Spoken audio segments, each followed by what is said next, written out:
So yeah, the movie Vanilla Sky, if you're familiar with it, it's a movie that I would recommend you watch because it talks all about consciousness, and I noticed a lot of symbolism there, starting at the beginning when the character of David Ames, which is played by Tom Cruise, is talking to his psychiatrist about his birthday party, and he says something to the effect of like, it all started when he was turning 33, right? So he doesn't say he's 32, he says it started when I was turning 33. So we know that 33 is also the number that Jesus allegedly died, and we know that 33 is a Masonic number, which means enlightenment or God consciousness or Christ consciousness. Spoiler alert, if you don't want any spoilers, click out now. If you go through the movie, it's discovered that David Ames, after he turns 33, the story basically is saying that David Ames, he died, a whole bunch of shit happens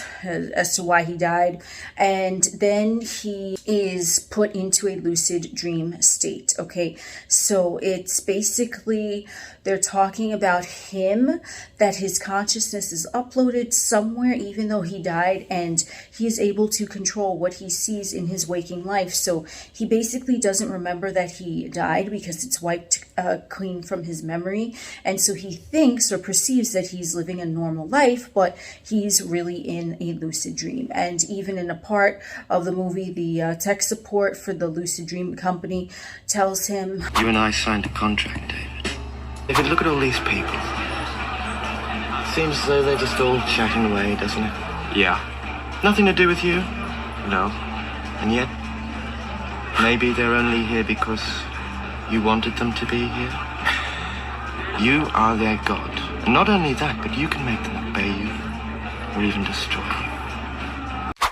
So basically with this scene, the tech support guy is telling David Ames that he has control over all of these people in his reality, and if he wants them to do something, they will do it.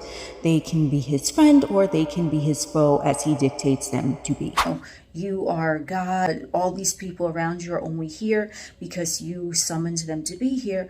You are their God. That is basically how the universe works. When you attain Christ consciousness 33, you basically understand you are reborn. You die to your old ego self and you live the dream. What's the lucid dream option?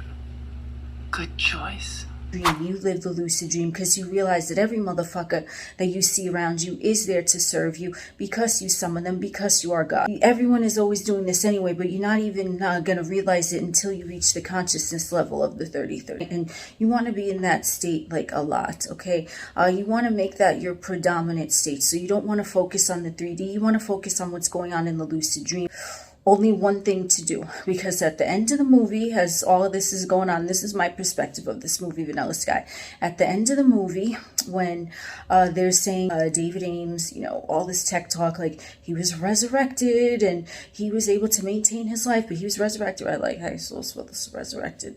Purportedly, as the story goes. Tech support guy, when he's standing on the rooftop and he's like, do you want to have a real life? Because, you know, I guess he was frozen and now it's 150 years in the future and they can reanimate his humanoid vessel and then he can have a real life or he can continue the lucid dream. So he asks, and this is more symbolism as I saw it, he asks, like, you know, something to the effect of what does he have to do in order to live his real life? And then the tech support says that what David Ames chose was to jump off the top of a very tall building, which was, as the movie goes, to conquer his last fear of heights, right? So that's how he gets to live a real life. That's how he is resurrected into his new self. And this all goes back to why did they choose that type of symbolism of face your greatest fears and then you can be reborn? Because when you are reborn into Christ consciousness,